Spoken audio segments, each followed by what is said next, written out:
Hi guys, I'm back, and today's project was because I have had these coaster molds for a while now, and I wanted to make something nice with them, something different.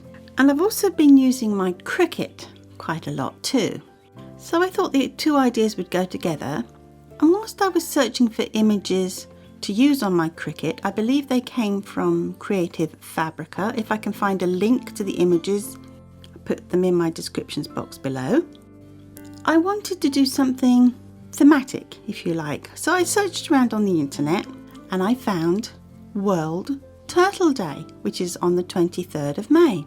That couldn't be more perfect. So that is what I'm doing today.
I'm always a little bit heavy-handed with my mica powder, but I think I may just have gone a little bit too crazy on the white there. Yeah, good job I've got lots of supplies. The fun bit. I am so in love with the dirty pour. I don't know why I didn't use this in previous videos. I mean, I've been doing this for a little while now, and you'd think I would be up on things that are fun to do and also good techniques, but I have been pouring my colours in separately into my moulds and then mixing them up. It doesn't work so well. I find that this is the best way. Pour it all into a big container and let nature do all the work for you. It's a much more satisfying result. So I'm a bit late to the game with that one.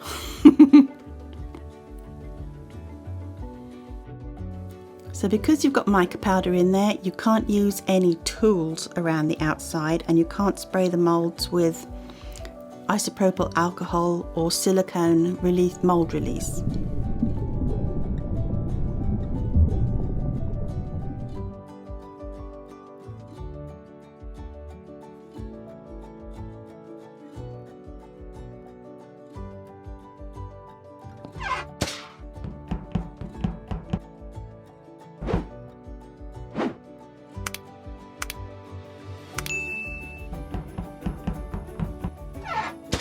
So what's in the pot is blue, and the mica powder that I dusted the mold with is blue, but you can see it looks purple.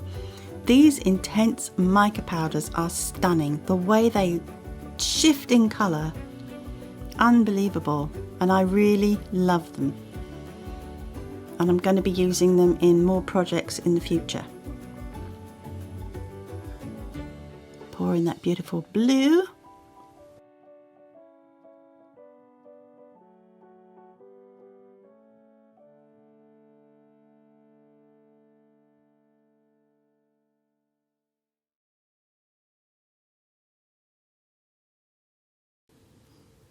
There we have it, the four coasters and the base. A little bit of heat gun to chase away the bubbles.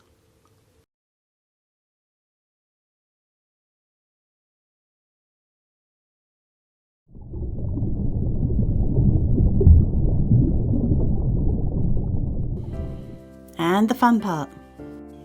I was very pleased with the way these turned out. They look almost as if they've got cells in them. And you can see the white flecks. That is where the cream white powder didn't get mixed in properly, and this effect happened on the 3 trays that I did for my Claire's collaboration. and I think it really works. I love the flecks, and that's just because obviously the powder doesn't mix in with the resin very much. I mean, you'd have to stir until your arm fell off, but I like that effect, so I'm not unhappy about it. This is the base. Oh, and you know me and my hands, they don't like doing hard work. I have trouble gripping things. Yeah, and the struggle on this thing was real because it was so tight and you've got no kind of wiggle room. So you literally are just pulling it and pushing it any way you can get it off. I was hoping it wouldn't rip, and I think it came close, but made it in the end. You can see how tight it is in there. But we did get there in the end.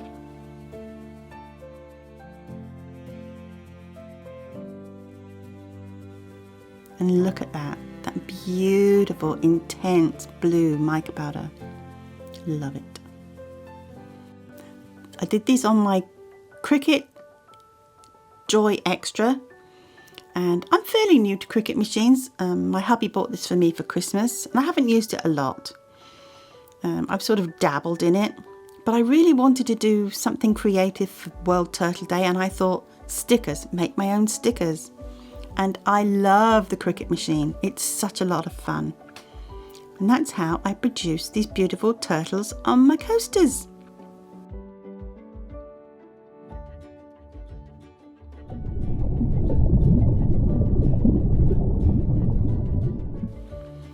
I'm just going to mix up a little bit of resin. 4 ounces probably is too much because you only need, you know, a little tiny spot. I put the resin into 3 smaller cups because epoxy resin cures exothermically, which means it heats up in order to cure, and it makes itself thicker as it heats and exchanges with the air around it. And believe me, it can get pretty hot, hot enough so that you can't actually touch the container it's in. So I put these little cups aside, and I waited for maybe 10-15 minutes, and I had a little lolly stick that I kept testing the thickness with.